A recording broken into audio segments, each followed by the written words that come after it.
السلام عليكم ورحمة الله. تكلمنا في المرة الماضية وصايا للمقبلات على الزواج من البنات. هالمرة وصايا للمقبلين من الشباب على الزواج. الوصية الأولى: صلاتك. لن أجد وصية تسبق صلاتك.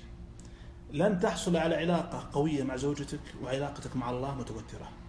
ثانيا، أنت أمام ضعف زوجتك قوي وأمام انكسارها فصيح جري، لكن اعلم أن هناك من هو أقوى وأقدر منك فتذكره دائما. إن كانت شخصيتك قوية جبارة أمام الآخرين، فاجعل لك شخصية أخرى مهزومة جبانها أمام زوجتك، لأن النساء لا يغلبهن إلا اللئام ولا يغلبن إلا الكرام. ليلة الدخلة وما أدراك ما ليلة الدخلة. احذر من اللي يقول لك خليك ذيب واذبح الذيب.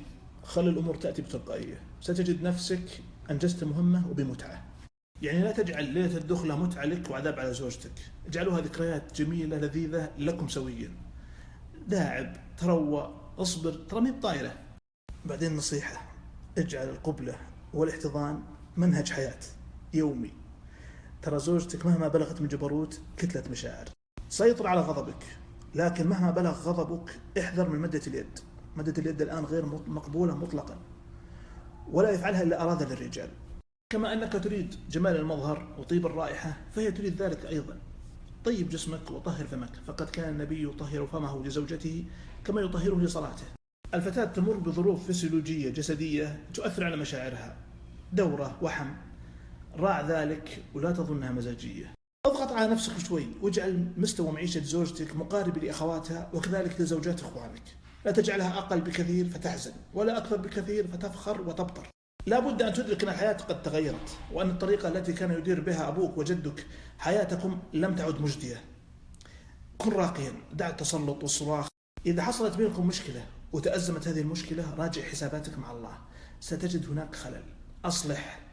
إذا رضي الله عنك أرضى عنك الناس.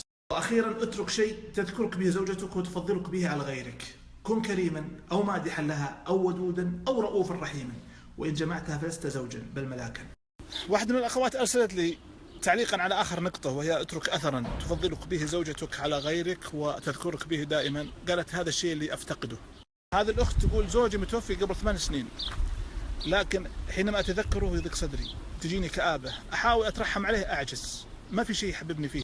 تقول لا كرم، لا حبابة، لا ود، لا رحمة، لا عفو. مشكلة يا أخوان، لا بد أن تتركوا أثر جميل في قلوب زوجاتكم. فتاة أخرى تقول أنا طلقت من زوجي، لكن فعلا في صفة هي تحببني فيه، ولو رجعت علشان هالصفة هذه، وهو كرمه. إنسان كريم سخي يعطي بلا حساب. لذلك احرصوا يا أخوان على أنكم تتركوا أثار طيبة عاطرة في قلوب وذاكرة زوجاتكم. إذا فيكم صفات سيئة عجزتوا التخلص منها، فعوضوا بصفات حميدة قادرين عليها. بالنسبة لليلة الدخلة، واحد من الأخوان أرسل لي قصة طريفة مرت به. يقول دخلت على زوجتي ليلة الدخلة وكان في بالي أن أصلي ركعتين السنة، فبحثت عن سجادة. يقول دخلت على زوجتي وعندها أمها جالسة، يقول أنا منحرج ومستحي. يقول أدور سجادة والقى سجادة على الجدار، يقول أمسكها وأسحبها كذا وطارت المسامير، صارت مثبتة بمسامير، صارت ستارة لشباك في الجدار. يقول أحطها، إن جيت أحطها في الأرض ولهم فارشين لي سجادة جاهزة ما عندك أحسن منها. يقول من الإحراج، يقول ما في شاكوش، يقول أسأله، يقول ما في شاكوش، بطقها بثبتها. يبي يصلح الغلطة. يقول كما تذكرتها ضحكت على الموقف.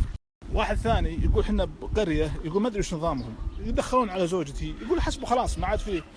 يقول وامسك ذولها تمنع علي وشقيت الثوب. يقول شوية مطق الباب، قال يلا سفه. يقول أنا حسبه خلاص. يقول الدعوة الثوب مشقق وحالته حالة والمكياج حالته حالة. يقول يوم شافوها قالوا وش مسوين بيت الله لي وفتوا. يقول زعلوا علي، حقدوا علي فترة. يقول حستنا وفشلتنا قدام الناس. يقول قلت ايش دراني عنكم عن نظامكم، كان علمتوني حسب الدعوة خلاص.